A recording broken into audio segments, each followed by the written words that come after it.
Bom dia, boa tarde, boa noite, boa madrugada para os amantes da economia, aqueles que estão aqui comigo desde o primeiro episódio dessa série longa que começou na semana passada e que a gente vai destrinchar um pouco mais sobre a irmã da teoria que a gente apresentou no vídeo anterior. Hoje nós vamos falar sobre a teoria neoclássica. A teoria neoclássica ela começou a ser desenvolvida na metade do século XIX e a gente estava passando por transformações que já estavam acontecendo no século anterior, como a expansão do capitalismo industrial, reforçando as relações internacionais entre países, uma expansão científica também muito forte, e nesse contexto, alguns economistas começaram a tratar um pouco mais sobre como que o valor das coisas era estabelecido, não mais pela ótica do trabalho, pelas horas de trabalho que os homens empenhavam para transformar alguma coisa e, dessa forma, o produto acompanharia essas horas de trabalho, mas sim através do valor da utilidade que esse bem poderia passar para quem está consumindo aquilo. Então, além de procurar entender um pouco mais como que o valor seria percebido a quem está consumindo determinado produto, a escola neoclássica ela acabou adotando alguns preceitos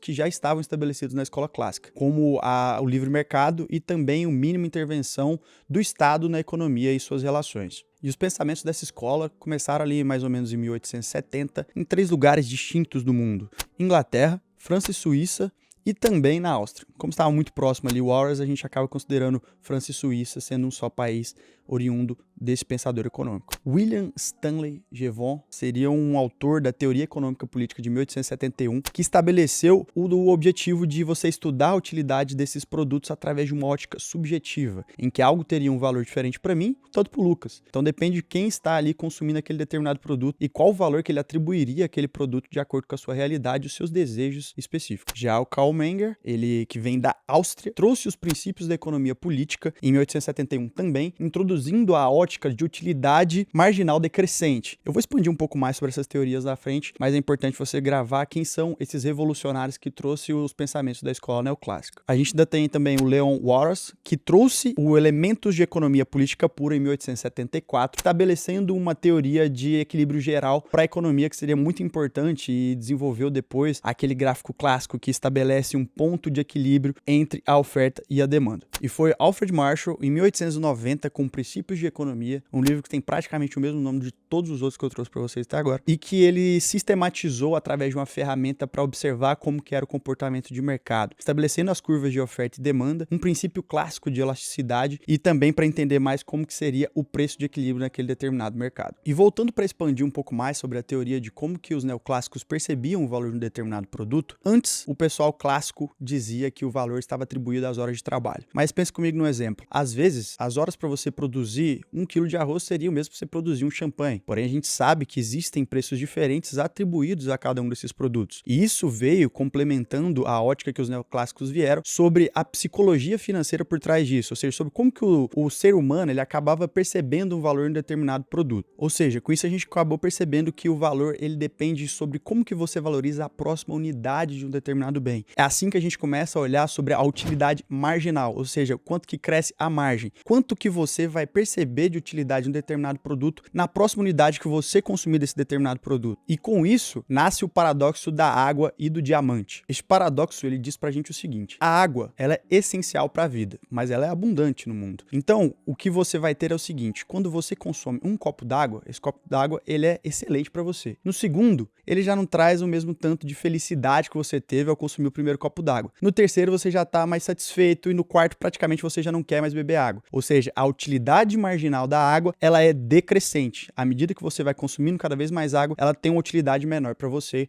enquanto consumidor. Já na ótica do diamante, o diamante que ele é completamente inútil para a sobrevivência humana, ele vai ter um efeito contrário. À medida que você alcança mais diamantes, por ter uma percepção de que esse diamante ele é mais escasso na sociedade, a sociedade acaba atribuindo valores ainda maiores para eles, por eles ter esse princípio de escassez atribuído à sua produção. Com isso, a gente já entendeu um pouco mais sobre a utilidade marginal dos bens. Com a água, a utilidade marginal baixa. Com o diamante, a gente tem uma utilidade marginal muito alta. Esse conceito de utilidade marginal, ele revolucionou a economia e trouxe aí um novo ponto de partida para entender melhor como que as relações de oferta e demanda acontecem no mundo real. Então a gente falou dos 2 primeiros princípios que estabelecem o que seria a escola clássica, o que seria a utilidade e valor subjetivo e a utilidade marginal decrescente. O terceiro princípio parte da racionalidade econômica, em que esses agentes que se relacionam em uma sociedade, eles são racionais. Ou seja, os indivíduos eles vão buscar maximizar a sua utilidade ao consumir um bem ou serviço. Já as empresas, elas vão buscar sempre maximizar o lucro. Daí nasce o conceito de homo econômicos. O quarto princípio talvez seja um dos mais clássicos de toda a economia, que quem já conversou com algum economista já ouviu ele falando em algum determinado momento, que é a ceteris paribus, ou seja, tudo mais mantido constante em latim. Ele é um conceito muito importante para entender alguns conceitos econômicos quando a gente isola algumas variáveis, tornando-as constantes. Ou seja, se a gente quer identificar quais que seriam os impactos do desemprego no PIB, a gente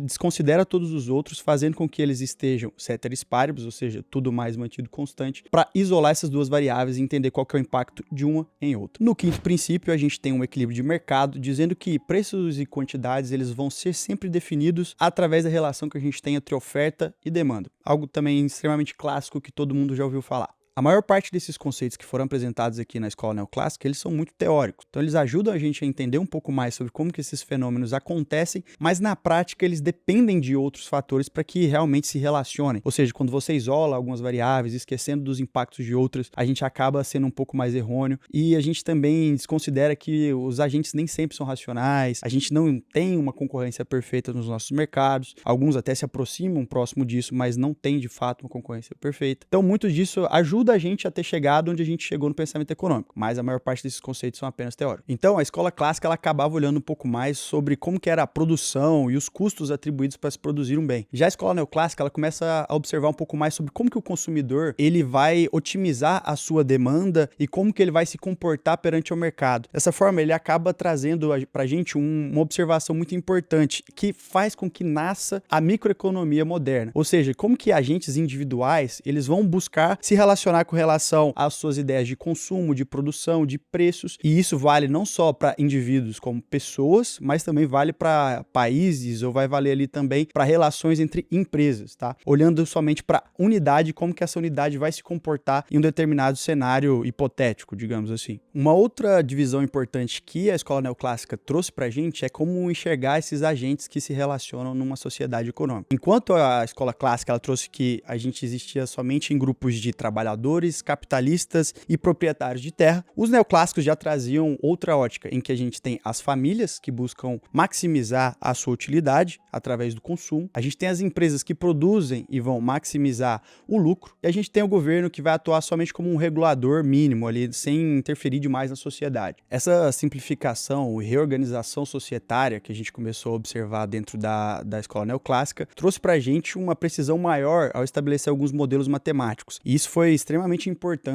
para desenvolver outras teorias que veremos em outras unidades de vídeo nas próximas semanas. E se você chegou até aqui e quer entender como que esses princípios podem te ajudar na sua vida financeira, você pode estar acessando a UVP Escola e a gente vai te auxiliar a montar a sua carteira, você vai entender como que esse raciocínio vai te auxiliar a ter investimentos mais inteligentes e é só acessar auvp.com.br que o Raul mesmo vai te ensinar como que esses princípios vão ser efetivos na sua vida. Agora, se você já tem mais de R$300 mil investidos e quer contar com um profissional dedicado para montar e desenhar a sua estratégia de investimentos personalizada para você, você vai entrar em uvpcapital.com.br que o meu time vai entrar em contato contigo e te direcionar para o consultor que é o ideal para o seu momento de vida. E voltando para a escola neoclássica, ela trouxe o uso intensivo de gráficos e algumas relações matemáticas para a economia. A gente já trouxe para vocês ali que tem a curva de oferta e demanda e suas relações e como que elas impactaram a dinâmica econômica até hoje. E a gente tem também outros conceitos como o do excedente do consumidor do produtor, que diz respeito aos ganhos líquidos que cada um deles vão ter em suas trocas específicas, o do consumidor, quando ele paga menos do que ele estaria disposto a pagar no máximo para um determinado produto, e o mesmo vale para o produtor. Se ele tem um custo mínimo ali que deveria ser coberto, ou seja, ele só venderia esse produto se cobrisse no mínimo este custo, se ele vende acima disso, ele está ganhando um excedente de produtor, e esse excedente de produtor pode ser voltado ali para sua margem de produção.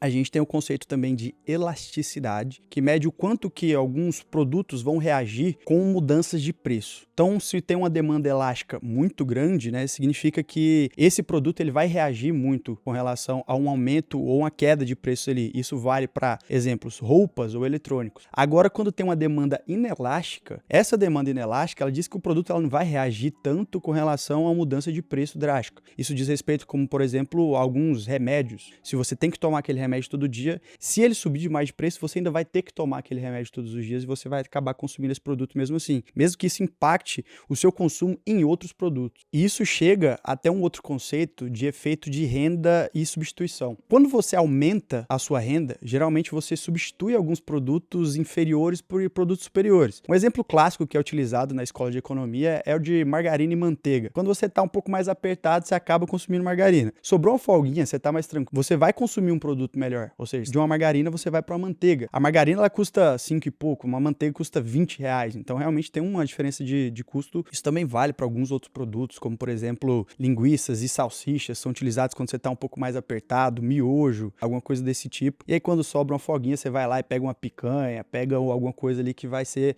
mais satisfatório para o seu paladar, não é mesmo? E eu tenho certeza que se você é um estudante de economia e viu esse vídeo até agora, você falou, puta que pariu, microeconomia 1 e 2 o tempo inteiro, nesse vídeo eu já não aguento mais. Mas calma, a gente já tá acabando, a gente vai falar um pouco mais sobre os autores neste final de vídeo. E com o tempo, a escola neoclássica acabou se dividindo em 3 vertentes. A primeira seria a escola warosiana, quero pedir perdão se eu pronunciei de forma errada, mas ela foca no equilíbrio geral e também na formalização matemática. Aí depois tem outras duas que são queridinhas para a maior parte dos neoliberais que estão aqui assistindo esse vídeo. A gente tem a escola austríaca, que vai rejeitar o excesso de formalizações matemáticas, começa a enfatizar a ação humana individual. Aqui a gente pode destacar como um dos principais pensadores econômicos da escola austríaca, como Menger e o Hayek. E a gente tem também a escola de Chicago, que é a defesa do livre mercado e de eficiência de preços, muito baseado no que foi produzido por Milton Friedman, alguém que é muito queridinho para a maior parte de vocês. E apesar do seu rigor, acabou que a escola neoclássica ela foi muito criticada, assim como todas as escolas da economia têm suas críticas, mas pro caso deles específicos foi porque simplificaram demais o comportamento humano. E as pessoas, elas são sempre tratadas como agentes racionais, como eu havia falado lá atrás, e a gente sabe muito bem que isso não acontece com frequência. E que o modelo também, ela acaba ignorando alguns fatores como desigualdade e outros fatores sociais, e também que os mercados são perfeitos, aquilo que eu havia falado para vocês que não é uma verdade, e que existe o pleno emprego, algo que raramente acontece nas sociedades atuais. Então, Keynes e Marx, principalmente, acabaram criticando essa visão otimista estabelecida pela escola neoclássica e trazendo que há uma visão apolítica da economia, tá? Mas mesmo com todas essas críticas, essas ferramentas que foram criadas pela escola neoclássica, elas são utilizadas até hoje por governos, bancos centrais, empresas. Então, realmente, a gente não pode desconsiderar um grande avanço que a gente teve a partir da formalização matemática